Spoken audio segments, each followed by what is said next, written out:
हे बघा अतिशय छान असा मस्त असा होतो हा शिरा।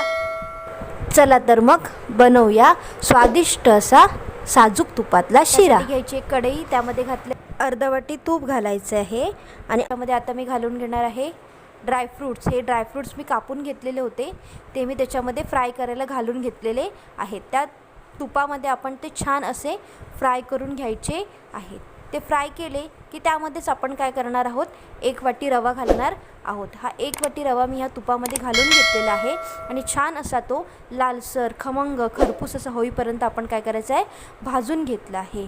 आणि आता एका बाजूला मी एका टोपामध्ये 2 वाटी पाणी आणि 1 वाटी दूध हे मिक्स करून घेतलं आहे आणि ते गरम करायला ठेवलेलं आहे। आणि त्यामध्ये मी जराशी घातली आहे वेलची पावडर। ते एका बाजूला गरम होत आहे तोपर्यंत आपण रवा काय करायचा आहे, छानपैकी असा भाजून घ्यायचा आहे।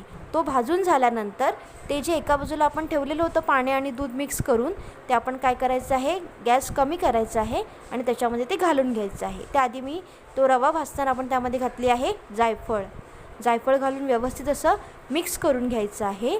आणि हे मिक्स झाल्यानंतर ते पाणी गरम झालं असेल तर आपण त्यामध्ये काय करायचं, ते पाणी मंद आचेवर काय करायचं आहे, थोडं थोडं घालून मिक्स करत राहायचं आहे। एकदमच सगळं पाणी घालून घ्यायचं नाही, थोडंसं घालायचं आणि मिक्स करत राहायचं। हे बघा मी ज्या प्रकारे करते त्या प्रकारे आपण हे करून घ्यायचं आहे।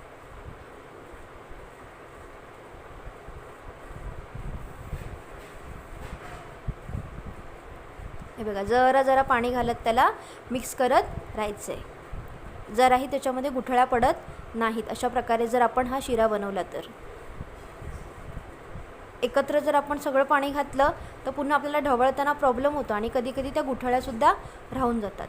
त्यामुळे थोडं थोडं करत आपण ते गरम पाणी आणि दूध घालायचं आहे। आता मी व्यवस्थित असं मिक्स करून घेते।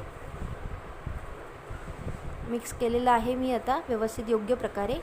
आता हे पाणी बघा व्यवस्थित असं सुकलेलं आहे। हे पाणी व्यवस्थित आटलं की त्यामध्ये घालायचं आपण 1 वाटी साखर घालून व्यवस्थित अशी मिक्स करून घ्यायची आहे। आता ह्या साखरेला सुद्धा पाणी सुटणार आणि शिरा आपला छान असा एकदम असा चमकदार असं त्याचं टेक्स्चर येणार। तूप आणि साखरेमुळे एकदम टेक्स्चर त्याचं एकदम अतिशय छान असं येतं, एकदम असा रसरशीत असा हा शिरा आपला दिसतो।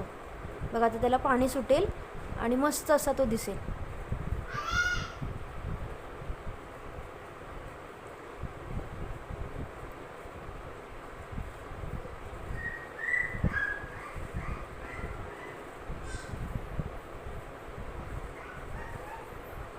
हे बघा साखरेला छान असं पाणी सुटलेलं आहे। आता हे पाणी व्यवस्थित आपण काय करायचं आहे, त्या शिऱ्यामध्ये आटू द्यायचं आहे। बघा किती छान दिसतोय।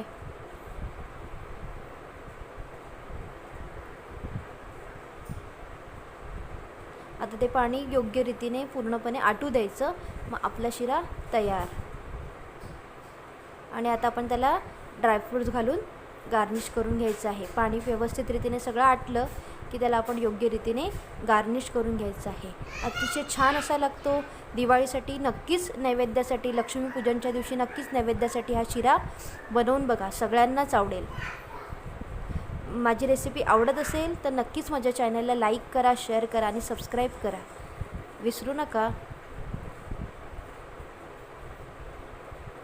हे बघा पाणी असं मस्त असं सुकलेलं आहे।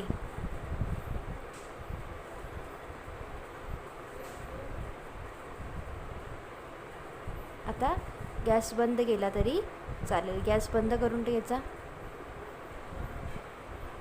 आणि आता तो एका भांड्यात काढून तो व्यवस्थित असा ड्रायफ्रूट्स घालून गार्निश करून घ्यायचा। चवीलाही छान आणि दिसायलाही सुंदर असा मस्त आपला शिरा तयार